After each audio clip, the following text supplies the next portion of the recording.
Falado sobre a importância das famílias da igreja orarem juntas. E eu agradeço a Deus porque Deus tem colocado essa disposição no coração de muitos irmãos e irmãs. Durante a semana eu recebo essas informações, recados. Olha, pastor, graças a Deus, a nossa família tem buscado um momento de oração, de adoração. E eu creio que Deus tem, através disto, preparado a nossa igreja.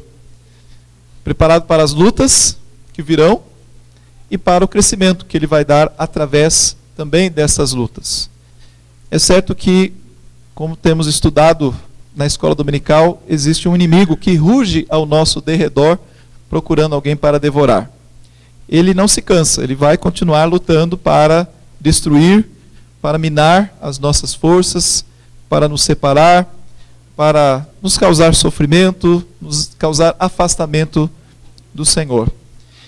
E os cultos nos lares, o momento de adoração em família, é o momento em que a gente reseta a nossa cabeça e se lembra de quão frágeis somos, dependentes de Deus, quanto carecemos de edificação e fortalecimento na palavra.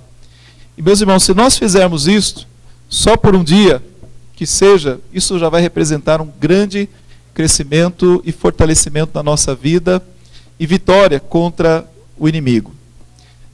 Como é triste quando a gente precisa tratar alguém que percebeu-se como crente mesmo, percebeu-se afastando-se do Senhor, mas quando caiu a ficha, foi o momento em que o desastre já estava feito.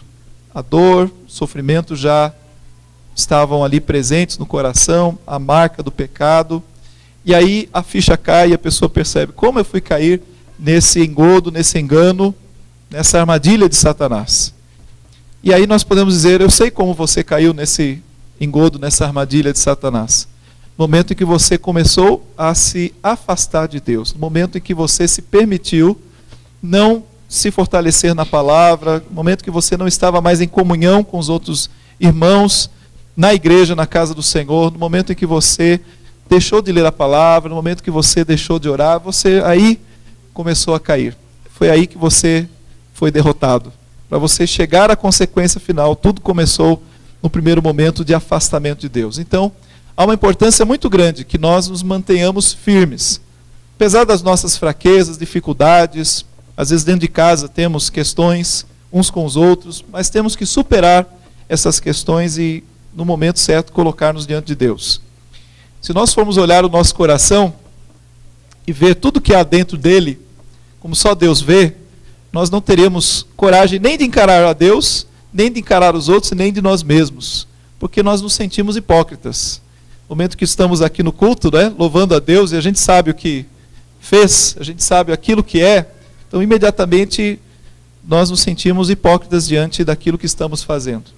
É aí que, conforme lemos há pouco, o texto diz, se confessarmos os nossos pecados, há uma necessidade da gente reconhecer quanto a gente é desonesto para com o nosso Deus. E ao mesmo tempo, quanto a gente precisa voltar para Ele e, reconhecendo isso, pedir perdão, pedir misericórdia e seguir adiante. Deus não quer que nenhum de nós fique entristecido tão somente por causa do pecado. O pecado deve trazer tristeza e choro, mas a misericórdia do Senhor deve nos trazer alegria e deve trazer de novo a paz ao nosso coração. Maior é a graça de Deus. O texto bíblico diz que onde abundou o pecado, superabundou a graça de Deus. E o cristão só é feliz por causa disso, porque onde houve o pecado, sobre esse pecado, a graça de Deus sobrepujou. E louvado seja Deus por isso. Então, mantenhamos-nos firmes nessa disposição de, durante a semana, termos o nosso momento de oração e de comunhão com Deus em família. Queridos, vamos abrir a palavra do Senhor para ouvir o Senhor falando lá no texto de Mateus, no capítulo 7. É um texto conhecido, um texto importante, especialmente porque vemos aqui Jesus aplicando aquilo que ele havia ensinado nos versículos anteriores, no conhecido Sermão do Monte. E aí nós chegamos então ao versículo 13, vamos ler o 13 e o versículo 13 e 14.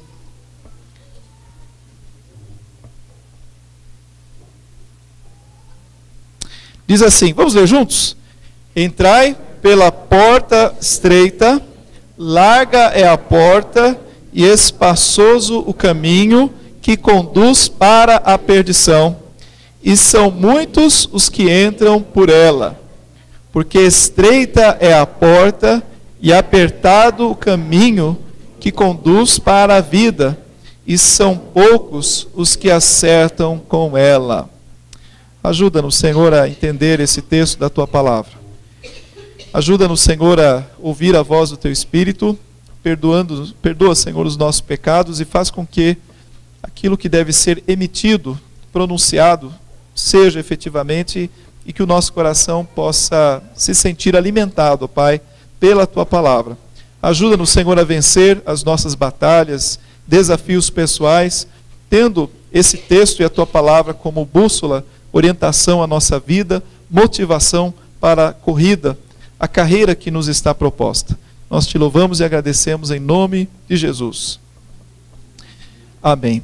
Meus queridos, se você está aqui nesta manhã é porque você já teve uma grande vitória hoje para celebrar.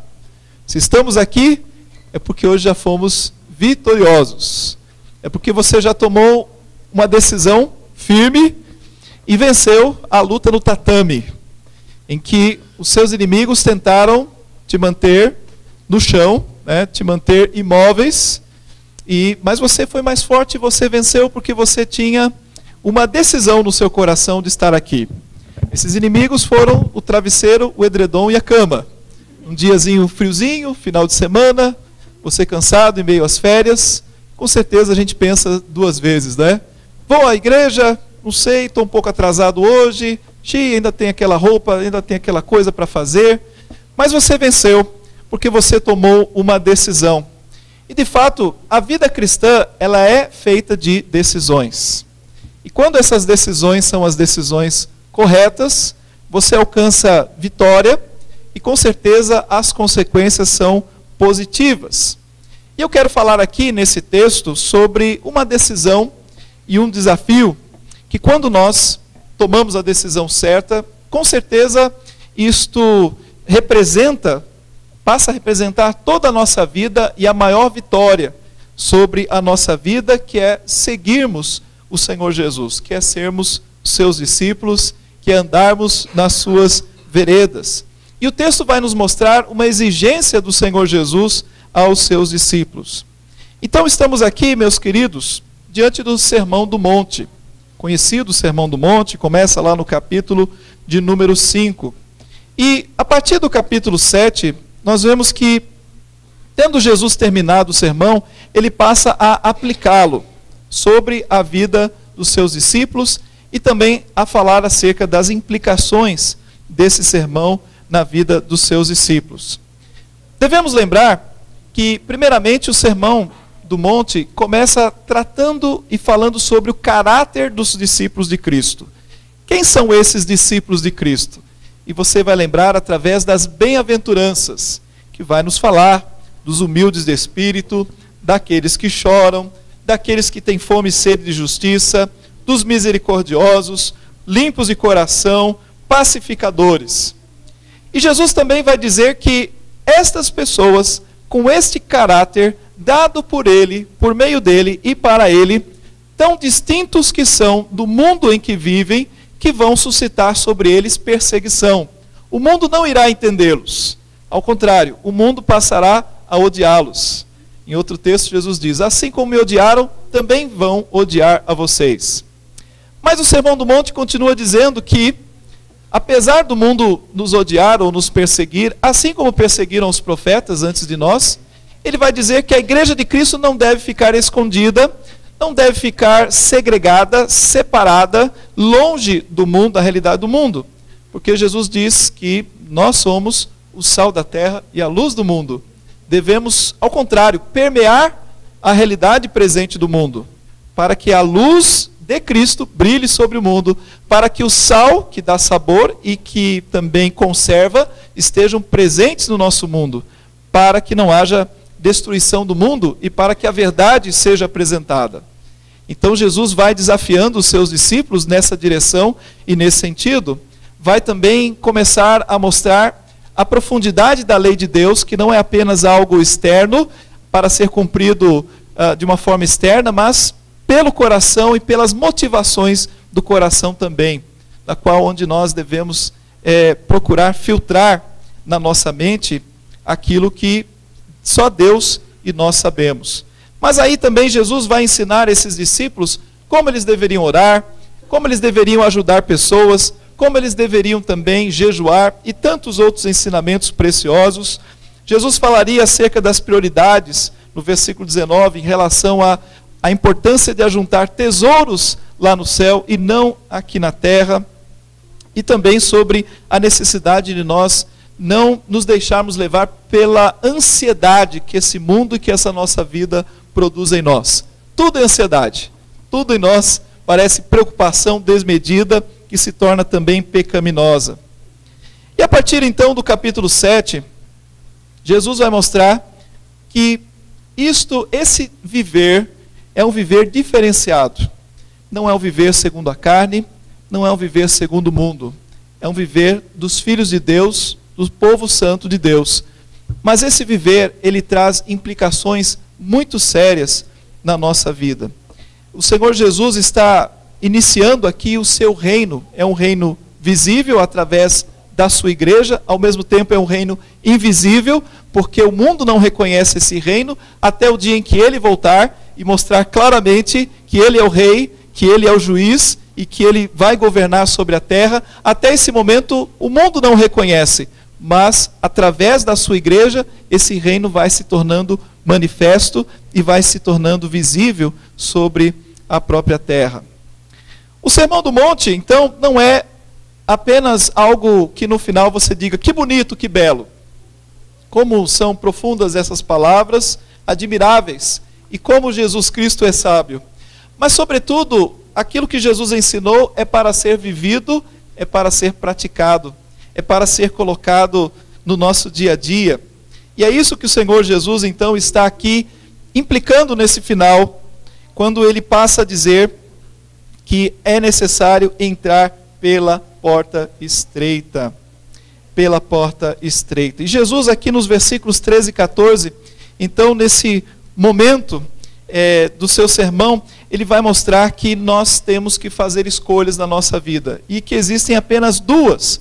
Uma porta estreita, cujo caminho é apertado, a qual o Senhor Jesus nos convida a entrar. E existe, por outro lado, uma porta larga e um caminho espaçoso, da qual muitas pessoas passam por ela.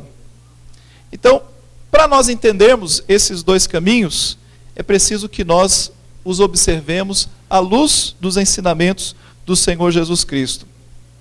Nós sabemos que o caminho que Jesus está falando aqui, o caminho que leva à perdição, é o caminho da rejeição ao Senhor Jesus. É o caminho da descrença. É o caminho que a maior parte do mundo tem abraçado, em que as pessoas têm deixado Jesus, têm voltado as costas para Deus e rejeitado todos os seus ensinamentos.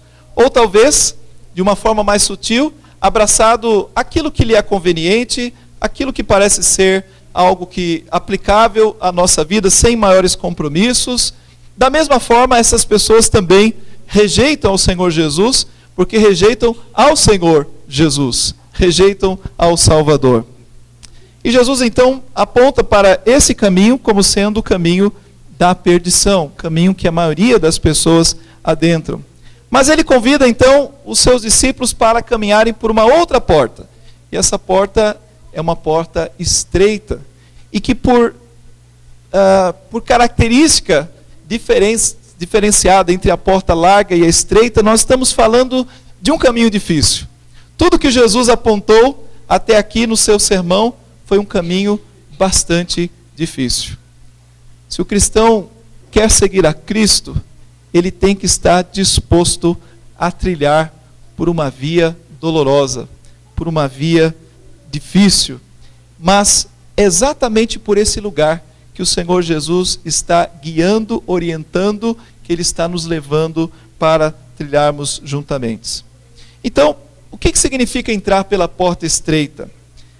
Entrar pela porta estreita é uma metáfora que representa, antes de qualquer coisa, uma decisão individual. É algo que cada um de nós precisa decidir diante de Deus e mais propriamente aqui diante do Senhor Jesus Cristo.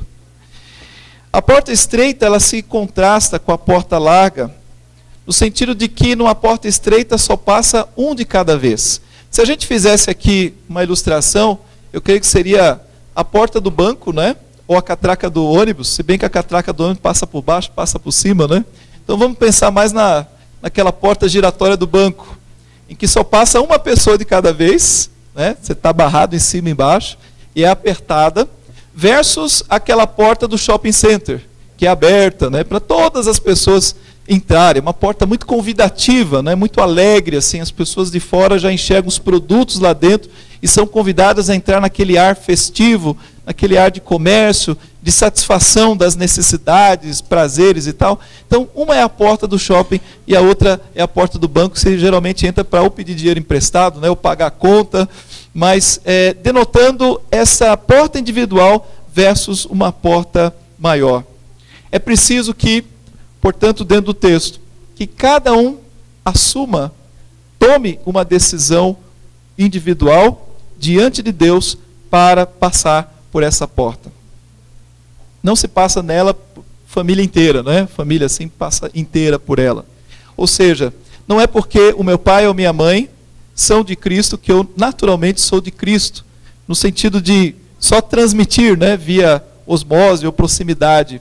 Há uma necessidade de que cada pessoa tome a sua própria decisão, tome a sua cruz e siga ao Senhor Jesus. Então, existe, antes de qualquer coisa, essa implicação no texto. A necessidade de uma decisão pessoal e intransferível. Mas, quando Jesus fala, entrai pela porta estreita, larga é a porta, espaçoso o caminho que conduz para a perdição, e são muitos que entram por ela, mas a porta estreita e apertada é o caminho que conduz para a vida, o que ele quer dizer com isso? Em primeiro lugar, significa crer numa mensagem que é repugnante ao homem natural. Seguir a Cristo é reconhecer e aceitar uma mensagem que é repugnante ao homem natural. Nós estamos falando de uma mensagem que não é politicamente correta. Para a sociedade, a mensagem de Cristo, ela é uma mensagem dura, difícil de ouvir, difícil de aceitar. Uma mensagem que não passa pela goela da nossa sociedade. A mensagem de Cristo, ela não atende ao clamor das grandes massas, naquilo que as multidões desejam ouvir. Não à toa que o Senhor Jesus, nos seus próprios dias, foi rejeitado, foi morto, foi perseguido. Não há nada de politicamente correto na mensagem de Cristo. Veja, por exemplo, a mensagem de Jesus, ela é repugnante ao homem natural porque ela é radical. É uma mensagem radical. Porque ela afirma que Jesus é o único meio de salvação.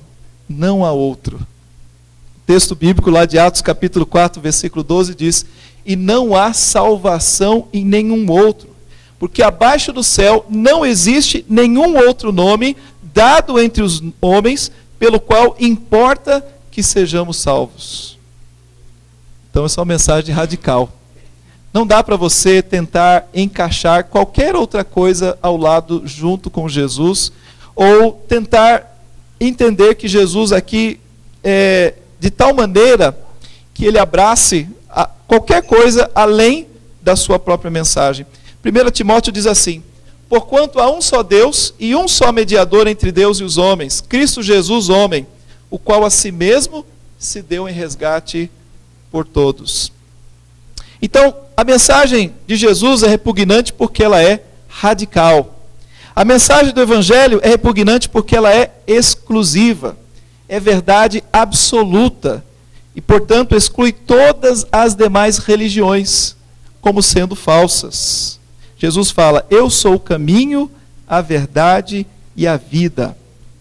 E é importante deixar claro aqui que até mesmo dentro do cristianismo existem muitas seitas ou ideias religiosas acerca de Jesus que não são propriamente de Jesus.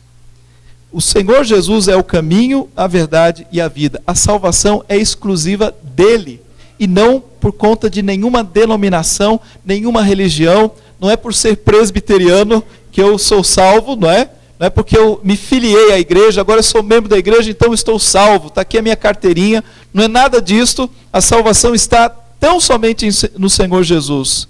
A salvação é exclusiva dele. A mensagem de Cristo é repugnante à nossa geração, porque ela exclui toda a tentativa de justificação humana.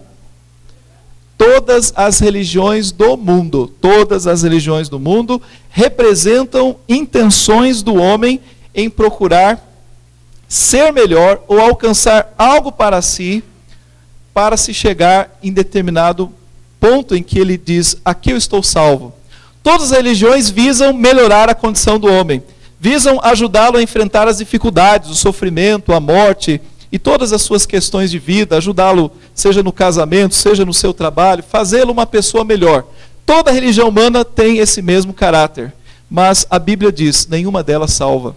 Absolutamente nenhuma delas salva. Nenhuma delas pode mudar o homem, porque elas são feitas do homem para o homem. Elas são feitas na meritocracia, de que o homem pode, através das suas ações, das suas obras, se tornar alguém melhor, até chegar no ponto em que ele diz, agora sim, eu mereço alguma coisa de Deus, a salvação, ou talvez eu nem saiba se mereço ou não, mas eu estou me esforçando para que Deus possa me dar um prêmio no final desta caminhada.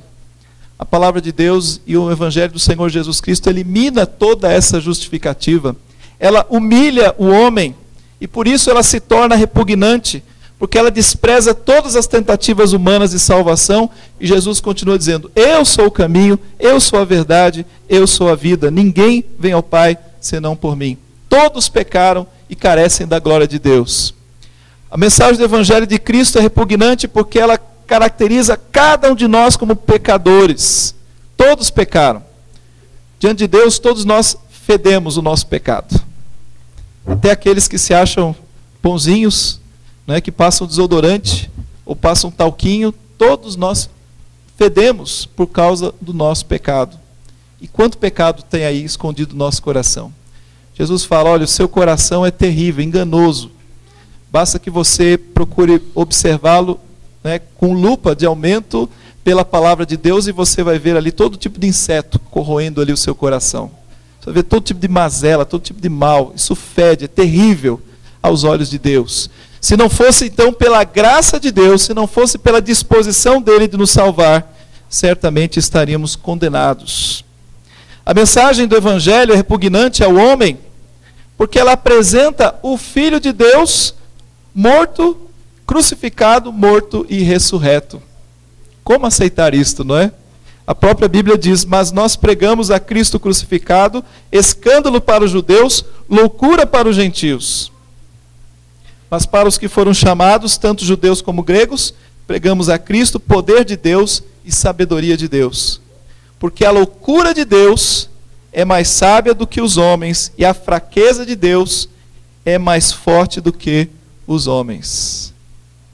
Com toda essa repugnância, se você decidir seguir ao Senhor Jesus, saiba que você está caminhando pela porta estreita. Um lugar em que a maioria das pessoas rejeita, porque não faz sentido a lógica delas. Aliás, uma outra razão porque o Evangelho é repugnante é justamente porque elas não podem compreender o Evangelho. Paulo diz, certamente a palavra da cruz é loucura para os que se perdem, mas para nós que somos salvos, poder de Deus. 1 Coríntios 2,14 diz, ora, o homem natural não aceita as coisas do Espírito de Deus porque eles são loucura, e não pode entendê-las, porque elas se discernem espiritualmente. Então não espere ser compreendido se você decidiu seguir pela porta estreita. As pessoas não vão te entender, as pessoas poderão até te rejeitar, algumas até odiar você pela sua opção de ir pela porta estreita. Mas essa opção é individual, essa opção é a única que nós temos, é a opção mais difícil, mais complicada na nossa vida atualmente. Ela não vai nos livrar das dificuldades da vida, mas, apesar de tudo isso, é o único caminho da vitória em Cristo Jesus. A mensagem do Evangelho, portanto, é uma mensagem que confronta a realidade do homem, e o homem não gosta de ser confrontado. Por isso, quando Jesus aqui apresenta essa porta estreita, ele está mostrando que nós vamos andar na contramão das multidões, que preferem as avenidas espaçosas, preferem uma religião agradável, palatável, que seja motivadora, que possa ajudá-las a vencer as questões do seu dia a dia, mas que não tragam compromisso do seu coração com Deus. O grande milagre é entender que, para se entrar pela porta estreita, é preciso a ação de Deus na nossa vida. Porque assim como qualquer homem, nós naturalmente rejeitamos todas as implicações desta porta estreita. Então, a não ser que o próprio Deus nos convença que devemos caminhar pela porta estreita, nós jamais vamos querer seguir por essa via. É uma via muito dura, é uma via muito pesada. Nós sempre vamos preferir, por natureza, seguir pelas portas largas do shopping center, aqui, né, tipificando como tal. Vamos preferir aquilo que nos agrada. No entanto, se você está seguindo pela porta estreita, é porque um dia Deus te convenceu disso. O Espírito Santo falou ao seu coração e disse: não vale a pena. Apesar de toda essa larga porta tão cheia de atrativos, não vale a pena, porque o final daquilo que parece tão bonito dá em morte. E é por isso que nós seguimos então por uma porta estreita. É importante nos lembrar disso. Essa porta estreita também, queridos, significa abrir mão da própria vida. E esse talvez seja o ponto que seja mais pesado, não é? Entendermos. Mas seguir pela porta estreita significa abrir mão da própria vida. Jesus diz assim: quem não toma a sua cruz e vem após mim, não é digno de mim. Quem acha a sua vida, perdê-la-á. Quem todavia perde a vida por minha causa, achá-la-á. Então o Evangelho de Jesus, ele anuncia sem qualquer transigência ou abrandamento, que a vida cristã, ela começa por uma porta estreita e apertada no momento em que você decide abrir mão da sua vida e entregá-la nas mãos do Senhor, para que Ele governe. Jesus fala também em Mateus 16, se alguém quer vir após mim, a si mesmo se negue, tome a sua cruz e siga-me. Queridos, é fácil entender que nos movimentos evangelicais dos nossos dias, há muita gente que acha que segue a Cristo, mas não segue coisa nenhuma. Há muita gente atrás das pretensas bênçãos que Jesus possa lançar sobre eles, como aquela multidão dos pães multiplicados, interessados que Jesus pudesse multiplicar mais pães. Mas são poucas as que efetivamente adentram pela porta estreita, que dizem: Senhor, eu quero segui-lo no caminho da cruz. Nos dias de Cristo, poucos sobraram ali diante de Cristo na cruz. Mais propriamente, Maria e o discípulo amado estavam ali diante de Cristo na cruz. Os demais discípulos correram todos, com medo do que poderia acontecer com eles. Depois, efetivamente, esses mesmos discípulos, tomados pelo poder do Espírito, foram até o final das suas vidas e sendo muitos deles martirizados por causa da sua fé e firmeza no Evangelho. Mas porque aprenderam que era preciso entrar pela porta estreita. Então, o que é abrir mão da própria vida? É um rompimento com o mundo. Nós precisamos, o crente é aquele que rompeu com o mundo. A palavra de Deus diz que aquele que quer ser amigo do mundo se torna inimigo de Deus. Então, é um rompimento com o sistema de valores do nosso mundo que contraria a vontade de Deus. Segundo, é um romper com a própria carne. No momento em que você passou pela porta estreita, você disse: agora não é mais a minha carne que reina, mas é o Senhor Jesus que reina sobre a minha carne. Então passa a haver uma mortificação da carne. E é uma luta duríssima, cotidiana, uma luta de sangue. Paulo até fala, né, de esmurrar o próprio corpo para não ser, no final, né, não perder aquela batalha, aquela luta. E essa luta, ela vai fazer parte da nossa vida. Essa é uma decisão de passar pela porta estreita. Jesus diz, né? Ouvistes que foi dito, amarás o teu próximo e odiarás o teu inimigo. Eu, porém, vos digo, amai os vossos inimigos e orai pelos que vos perseguem. Isto já é uma luta interna. Isso representa uma luta enorme contra o nosso coração, contra a propensão do coração de desprezar aqueles que são os nossos inimigos. É enfrentar os inimigos e ameaças. Em Mateus capítulo 5 ele diz, bem-aventurados sois quando por minha causa vos injuriarem e vos perseguirem e mentindo disserem todo mal contra vós. Quem quer estar desse lado da história, não é? Quem quer ser perseguido? Quem quer ser injustiçado?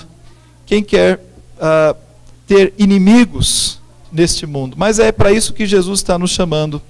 Regozijai-vos e exultai, porque é grande o vosso galardão nos céus, pois assim também perseguiram aos profetas que viveram antes de vós.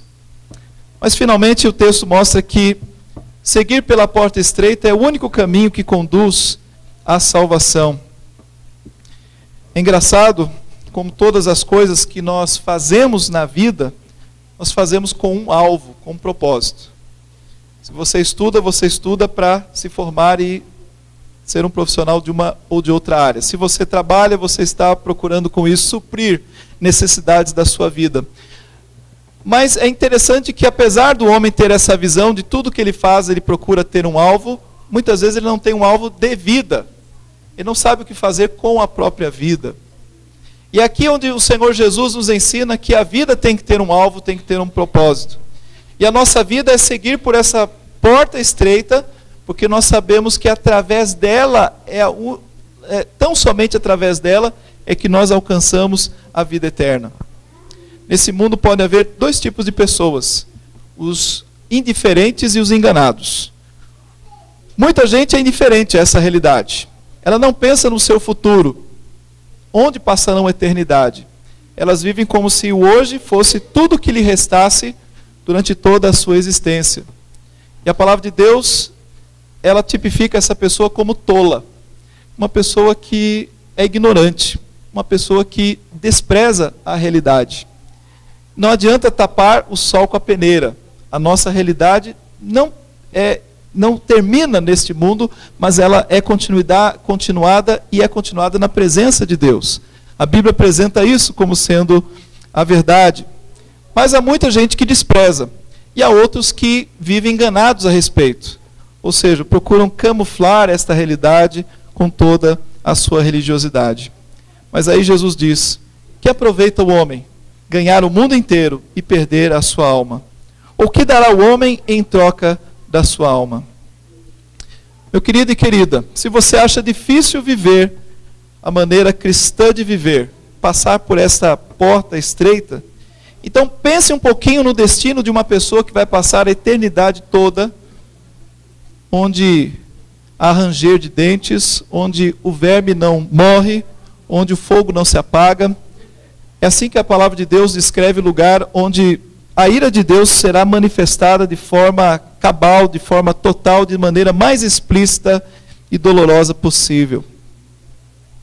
Mas não precisa ir tão longe. Pense na vida de alguém que não tem Cristo no seu coração nesse viver. Essa pessoa que, talvez usando de novo o shopping center, né, como seu templo. Eu lembro na época que abriram um shopping no Morumbi, e aí colocaram como propaganda o templo de consumo.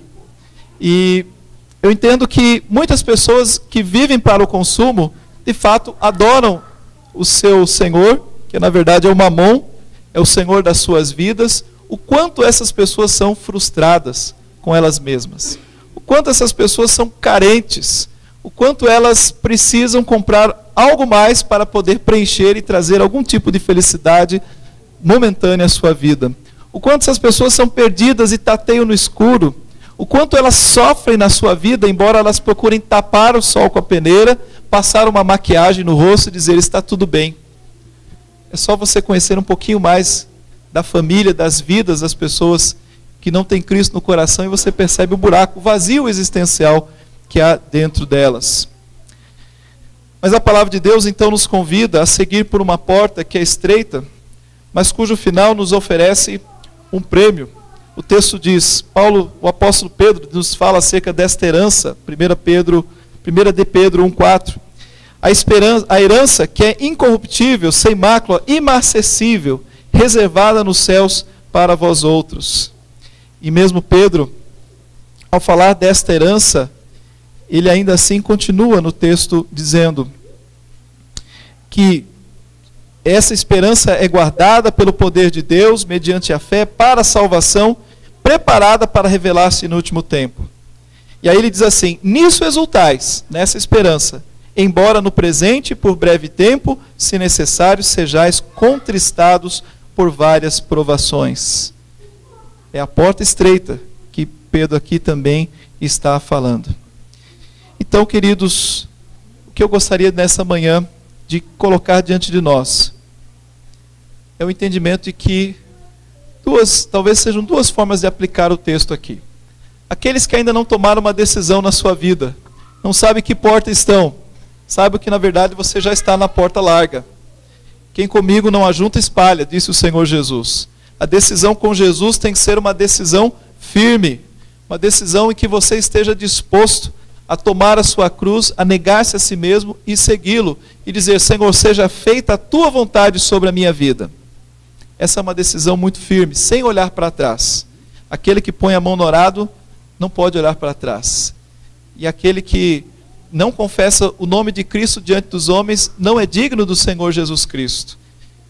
É preciso que a gente siga então por essa porta com muita firmeza, com muito compromisso, com muita dedicação ao Senhor.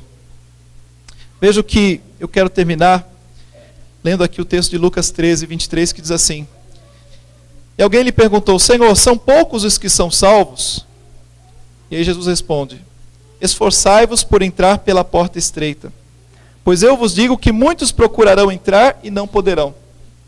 Quando o dono da casa se tiver levantado e fechado a porta, e vós do lado de fora começardes a bater, dizendo, Senhor, abre-nos a porta, ele vos responderá, não sei de onde sois.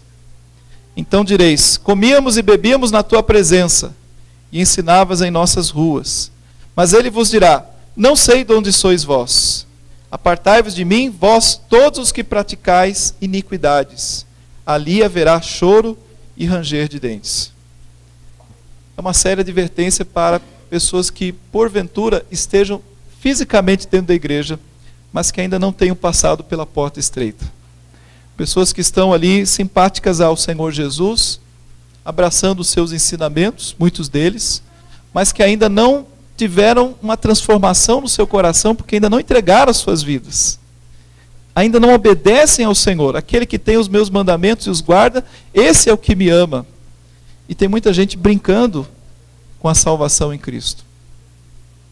Meu querido, minha querida, esse é o momento de você tomar a sua decisão e dizer, Senhor, eu quero passar por essa porta estreita, sem olhar para trás.